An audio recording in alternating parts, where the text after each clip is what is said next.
ओम शांति। 2/7/2022 के साकार अनमोल धारणा युक्त मधुर महावाक्य हैं, जिनमें बाबा ने कहा है कि तुम बच्चों को एक बाप से ही सुनना है, एक बाबा के साथ ही प्रीत रखनी है, अन्य किसी से नहीं।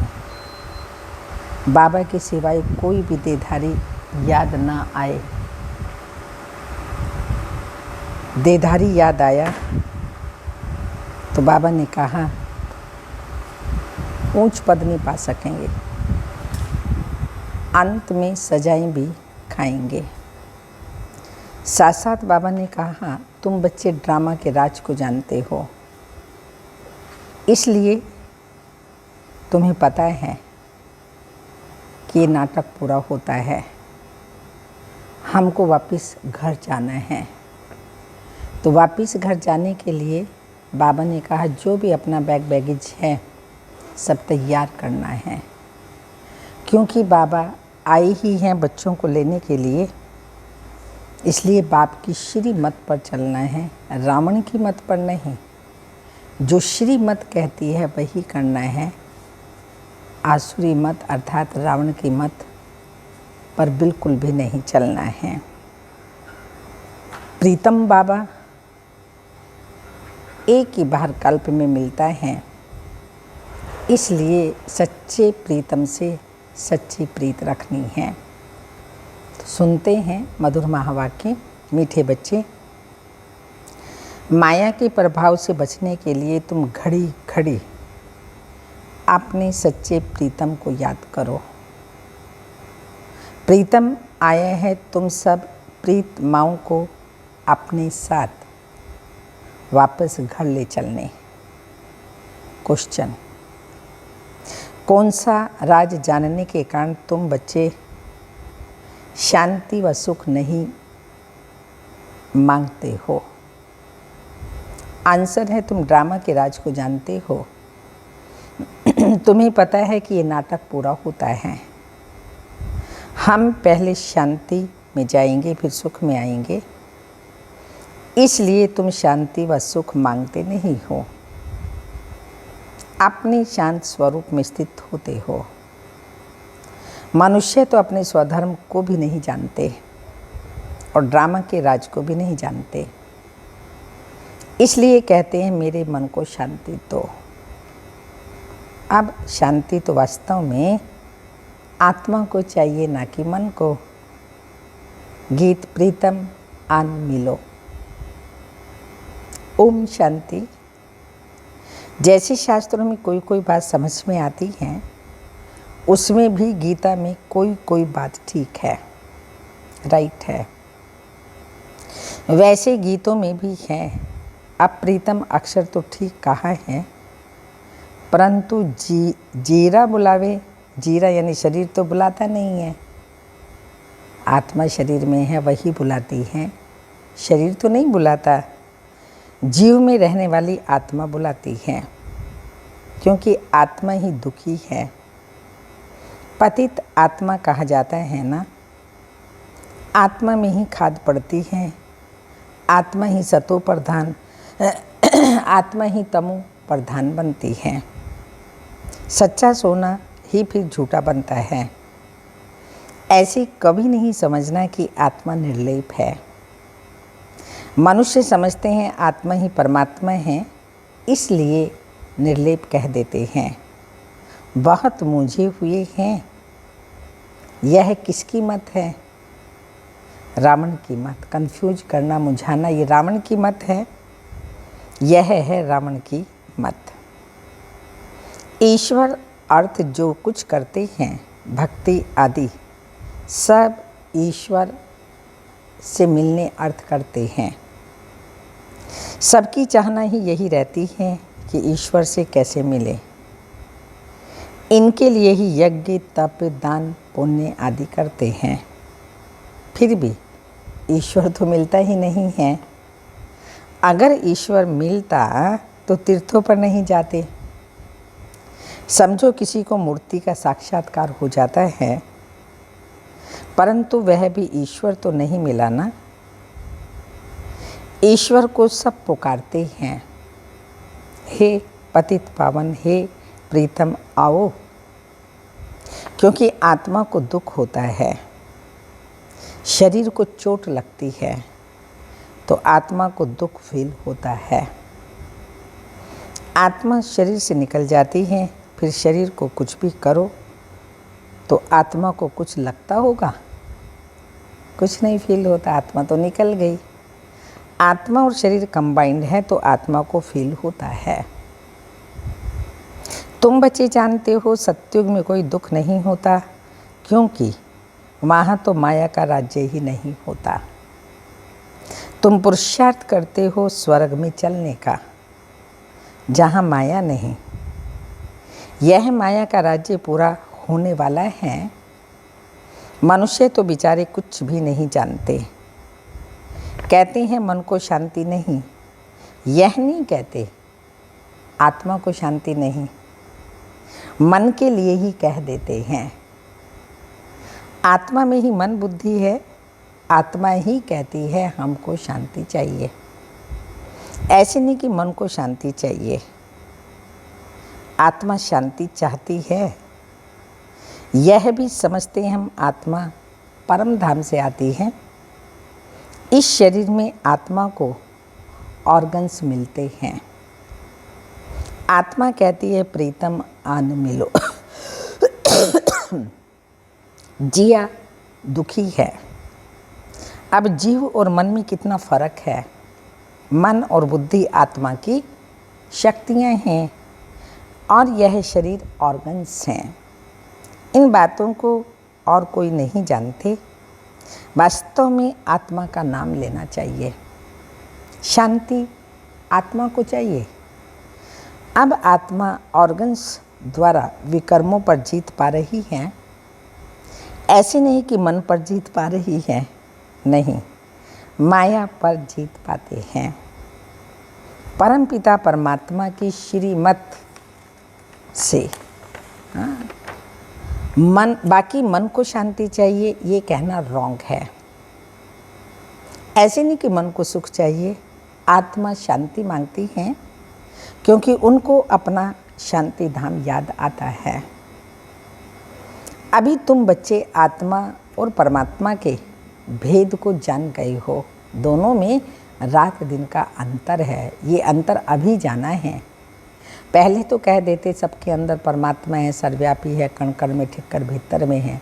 अब शिव बाबा ने स्वयं आकर के, स्वयं भू उसको कहते हैं, स्वयं आकर के अपना और हमारा परिचय दिया है।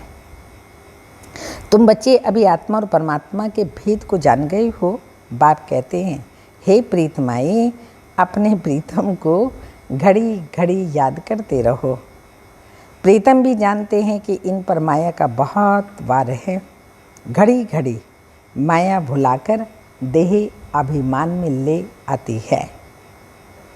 आत्मा को पहचान मिलती है, हम शांत स्वरूप हैं। आत्मा का स्वधर्म ही शांति है।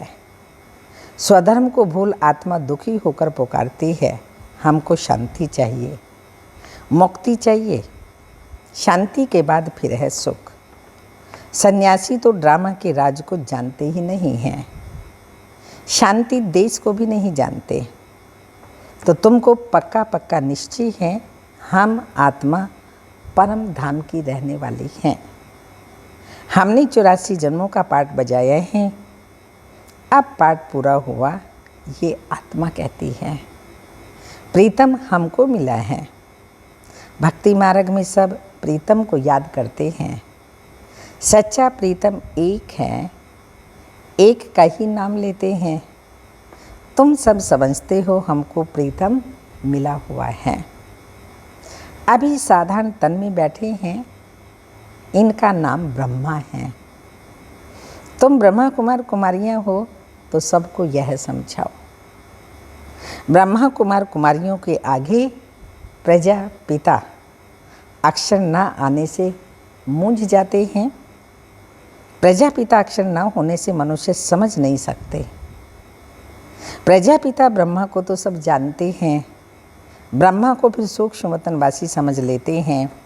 तुम प्रजापिता ब्रह्मा कहेंगे तो समझेंगे, प्रजापिता ब्रह्मा कुमार कुमारियाँ बरोबर हैं। इसलिए पूछा जाता है प्रजापिता से क्या संबंध है। पिता अक्षर तो पहले है ही, शिव को परम पिता परमात्मा कहते हैं।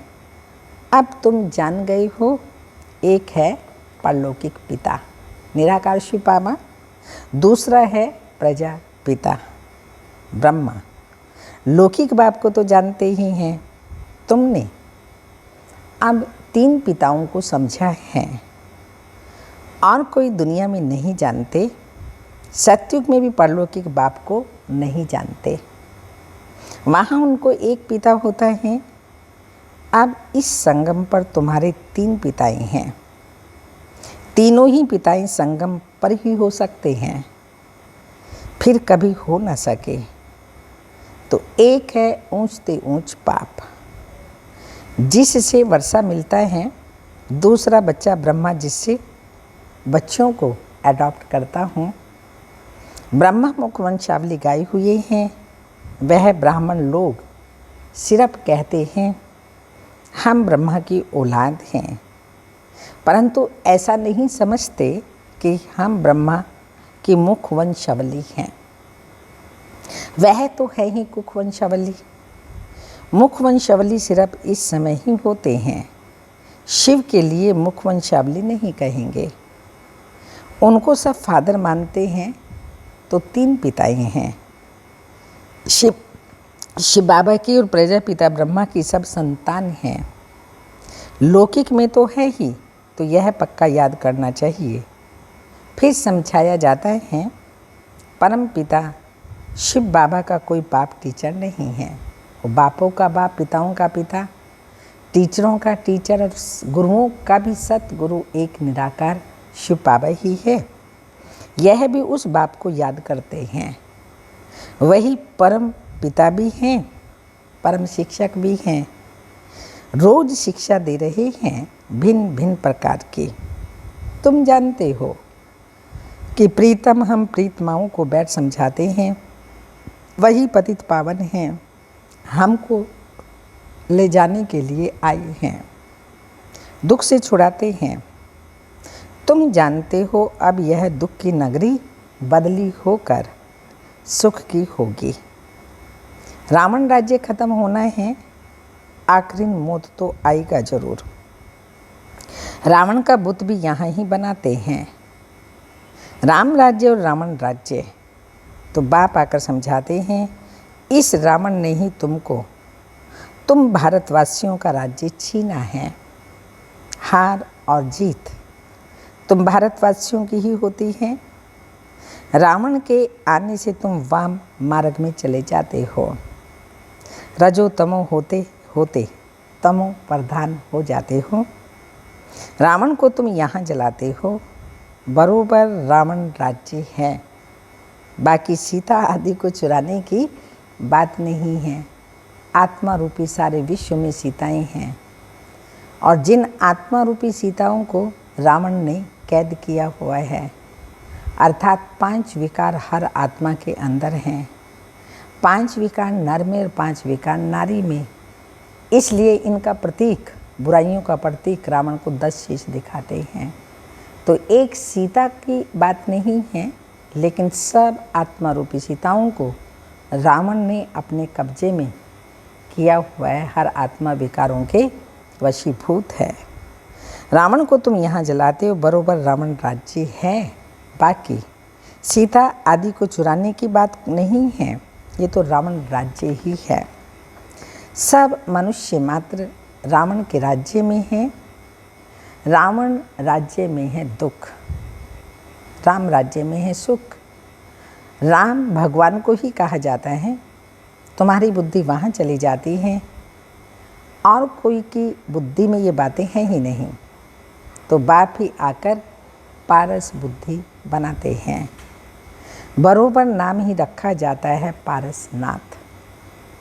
वहाँ भी विष्णु के ही 2 रूप हैं। कितनी गुंजाइश है। समझने की। तो बाप डिटेल में समझाते हैं, तुम गीता का एक अक्षर सुनने से ही जाग जाएंगे। कोई कोई गीत बहुत अच्छे हैं। तुम अब यात्रा पर जा रहे हो। जानते हो रूहानी यात्रा हम ही करते हैं।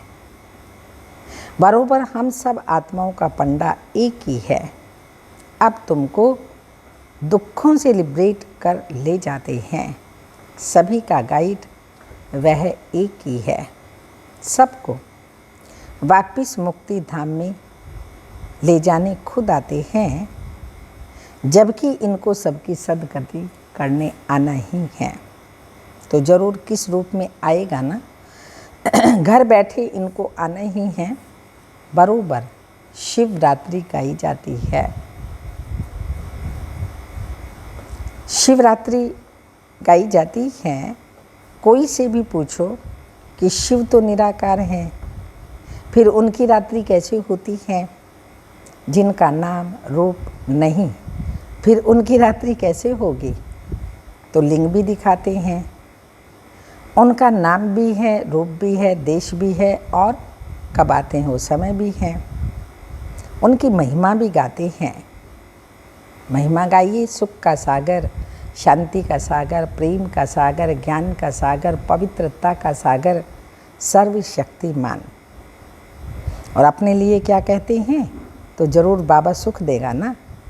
अभी सब पतित हैं, जो गुणवान हैं उन्हों के आगे जाकर गाते हैं, हमारे में कोई गुण नहीं। हम काले हैं, ये काली दुनिया है। काले बैंगन में कोई गुण नहीं। काले अर्थात सांवरे। पतित आदमियों में कोई गुण नहीं है। गुण तो जो गोरे पावन हैं उनमें ही होंगे। तुम एक बात से सुनते हो और कोई बात सुनते नहीं हो। एक दो को यही ज्ञान की पॉइंट सुनाओ, रिपीट कराओ।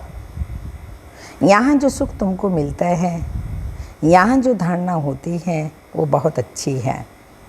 हॉस्टल में थोड़ी दिन गए आते हो, थोड़ी दिन के लिए आते हैं, कोई 4 दिन के, कोई 6-8 दिन के लिए आते हैं।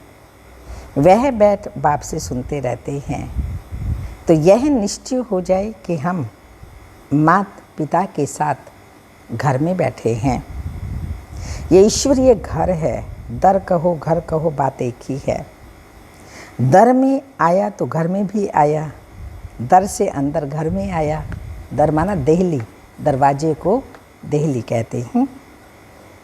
तो बाबा कहते हैं यहाँ तो ईश्वरीय घर है, बहन भाई हैं, इसलिए इनको इंद्रप्रस्थ भी कहते हैं। ये ज्ञान सब्ज परियां हैं, नंबरवार नाम रख दिया है। यह है शिव बाबा की दरबार। यहाँ से तुम बाहर जाते हो तो तुम्हारी अवस्था में रात दिन का फर्क पड़ जाता है। सर्विस पर जाने वालों की बुद्धि में ये रहता है कि सर्विस करें। ड्रामा चक्र को भी समझाना बहुत सहज है। हम अब तैयारी कर रहे हैं, बाबा हमें लेने के लिए आए हैं। बैगेज तैयार करना है। बाप को पुराना कखपन देते, बाबा बदले में सब सोना देते हैं। ज्ञान मान सरोवर में तुम डुबकी लगाते हो, यह है पढ़ाई की बात, जिससे तुम स्वर्ग की परी बन जाते हो। बाकी परी और कोई चीज़ नहीं, पंख आदि नहीं है। वहाँ के महल जेवर आदि कैसे अच्छे होंगे, अभी माया ने पंख तोड़ डाले, उड़ नहीं सकते। तो ये समझने की बात है। समझाया जाता है आत्मा जैसे रॉकेट है। रॉकेट ऊपर में जाते हैं तो समझते हैं खुदा के नज़दीक जाते हैं।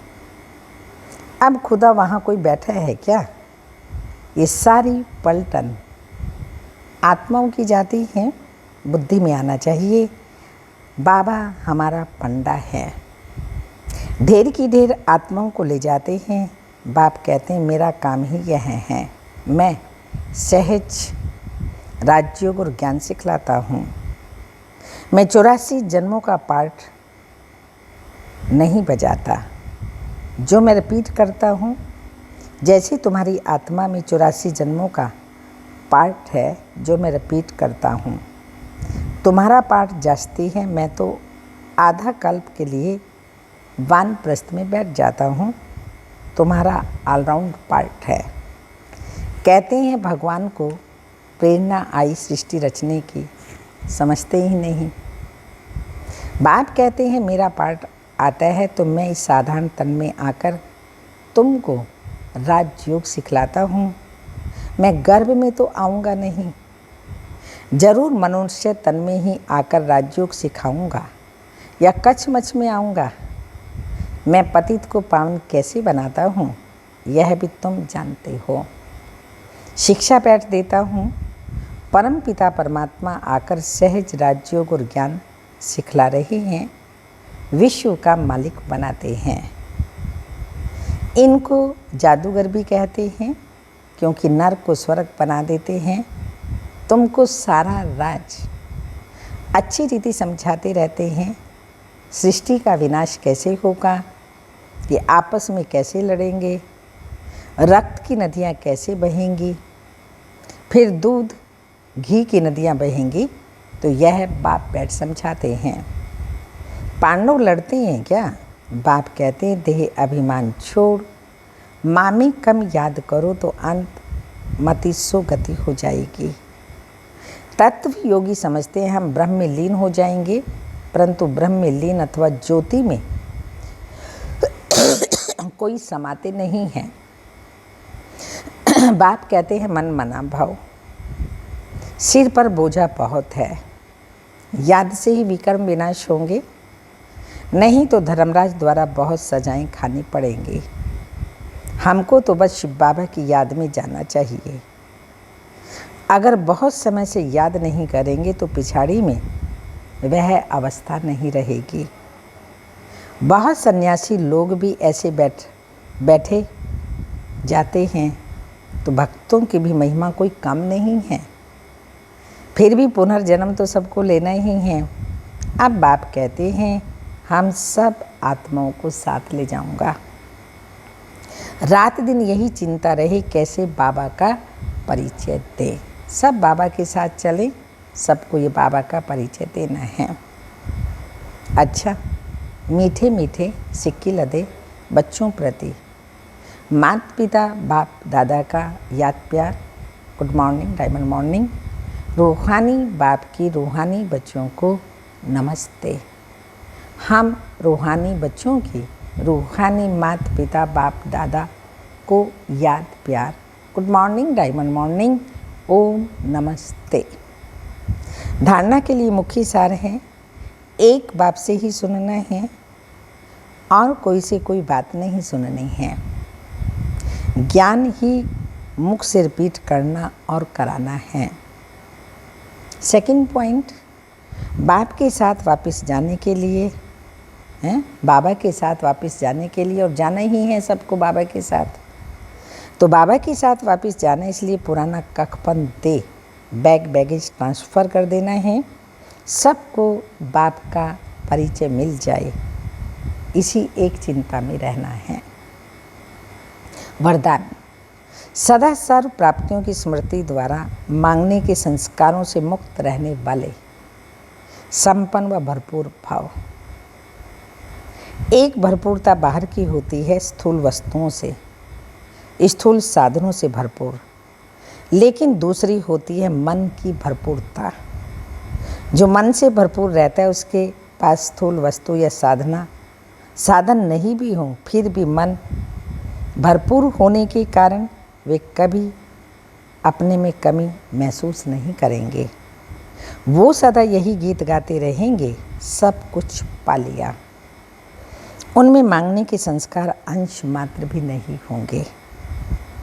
स्लोगन, पवित्रता ऐसी अग्नि है, पवित्रता ऐसी अग्नि है जिसमें सभी बुराइयां जलकर भस्म हो जाती हैं। कोई भी बुराई नहीं रहती। मन की स्वच्छता, मुख की स्वच्छता और कर्मों की स्वच्छता, जिससे सब कमी कमजोरी समाप्त हो जाती हैं। अमृत बेला है। सोने से पहले बाप दादा को सारे दिन का पोता मेल ना देने से नुकसान। याद रखना, अगर किसी के प्रति भी स्वपन मात्र भी लगाव है, स्वार्थ है, तो स्वपन में भी समाप्त कर देना। कई कहते हैं कि हम कर्म में नहीं आते लेकिन स्वपन आते हैं। लेकिन अगर कोई व्यर्थ विकारी स्वपन, लगाव का स्वपन आता है तो अवश्य सोने के पहले आप अलबेलेपन में सोए।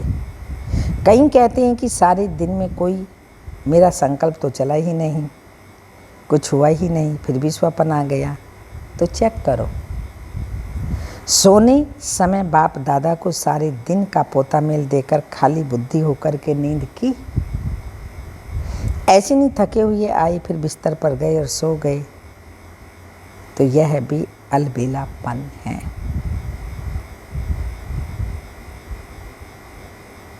ओम शांति।